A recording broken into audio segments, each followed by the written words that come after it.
अस्सलाम वालेकुम नाज़रीन, मैं असद मिनहास हूँ और आप देख रहे हैं मेरा यूट्यूब चैनल।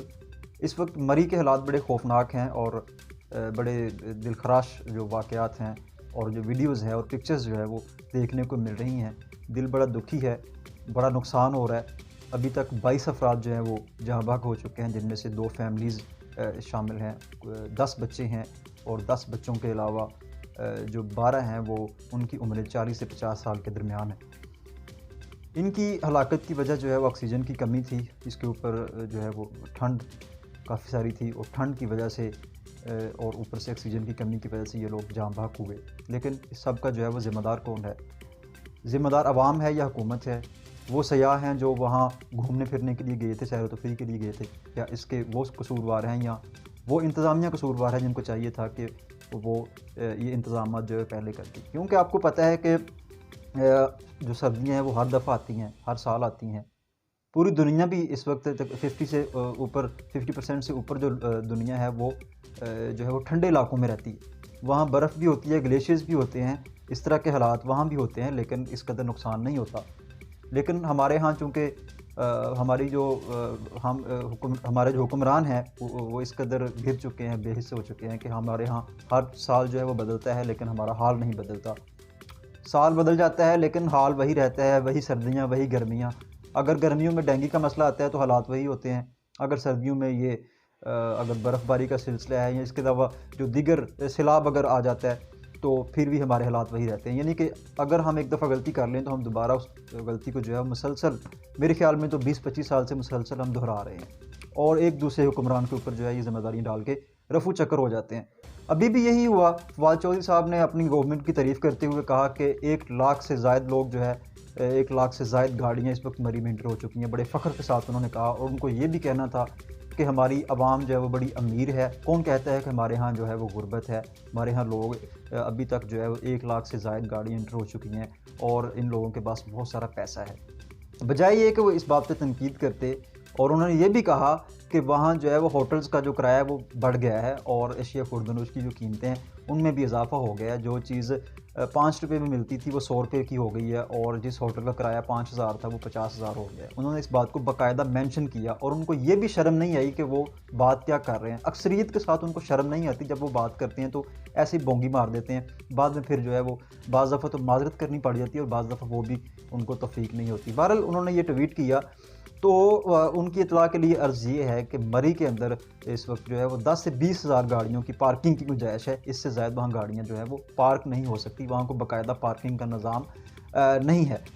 लिहाजा इस कदर बेवकूफ़ाना बयान देना और फिर ये जो है बेबांगे दोहल इस बात को कहना कि वहाँ कीमतें बढ़ गई हैं, बजाय ये कि वो नोटिस लेते और वहाँ जाके कीमतों को कम करवाते और अपने जो सयाह हैं उनको रिलीफ फ्राहम करते, बल्कि उन्होंने उल्टा ये कहा कि हमारी आवाम जो है वो बड़ी अमीर है। तो इस तरह के जब लोग हुक्मरान हों जिस मुल्क के ऊपर, तो उस मुल्क का फिर अल्लाह ही हाफ़िज़ है। बहरहाल सूरत हाल बड़ी तशवीशनाक है। वीडियोज़ देखने को मिल रही हैं, दिल खून के आंसू रो रहा है कि ये क्या होने क्या जा रहा है। जो लोग जो है सैर व तफरीह के लिए गए थे, अपने आप को फ्रेश करने के लिए और कुदरती मनाज़र को देखने के लिए गए थे, वो वापस नहीं लौटे और वो अपने खाल के हकीकी से जो है वो जा मिले। अल्लाह ताला उनकी मग़फ़िरत फ़रमाए और उनके दर्जात बुलंद फरमाए और उनके लवाहिकीन को जो है वो सब्र जमील अता फरमाए। इस वक्त पाक फ़ौज के जवान जो हैं वो तलब कर लिए गए हैं, अपनी ज़िम्मेदारियाँ बड़े अहसन तरीके से अंजाम दे रहे हैं। हमेशा की तरह जो है वो पाक फ़ौज के ये जवान जो है वो मुश्किल की घड़ी में पाकिस्तानी कौम के साथ खड़े हुए हैं। पूरी कौम का सलाम हमारे इन बहादुर सपूतों को। ये हमारा फ़ख्र हैं जो कि सैलाब हो या ज़लज़ला हो, किसी किस्म की आफत हो, ये पाकिस्तानी अवाम के साथ खड़े हो जाते हैं। ऑपरेशन जारी है, ज़्यादा से ज़्यादा लोगों को रेस्क्यू करने की जो है वो कोशिश की जा रही है कि ज़्यादा से ज़्यादा जाने जो है वो बच इनके साथ साथ मकामी लोग भी खाना नहीं मिला, गाड़ियाँ ख़राब हैं, जो भी है। और एक सबसे अहम जो बात मैं आपको बताने जा रहा हूँ, इस वक्त एक और जमात जो है वो बड़ी उभर के सामने आई है। सैलाब और ज़लज़ले में भी जो है वो जमात बड़ी उभर के सामने आई थी। मेरी मुराद हाफ़िज़ सईद की जमात है, जमात दावा इस्लाही इंसानियत फाउंडेशन, उनके कारकुनान जो है वो 300 से ज़ायद कारकुनान इस वक्त वहाँ इमदादी सरगर्मियाँ जो है अंजाम दे रहे हैं। उन्होंने लोगों के लिए खुराक का इंतज़ाम किया है और इसके अलावा गर्म नहीं जी, हम लोग मरी में बहुत तरीके से फंसे हुए थे और अचानक से जो है एक सोशल एक्टिविस्ट थे, कुछ आए और उन्होंने जनाब बड़ी सपोर्ट की, खाने पीने का सामान दिया और अल्हम्दुलिल्लाह we are okay and we are moving to. और हम एक मैसेज देना चाहते हैं, बल्कि सब लोग मिलकर देंगे। क्या thank you, thank you Pakistan. Allah ताला इनको जो है वो जज़ाए खैर दे।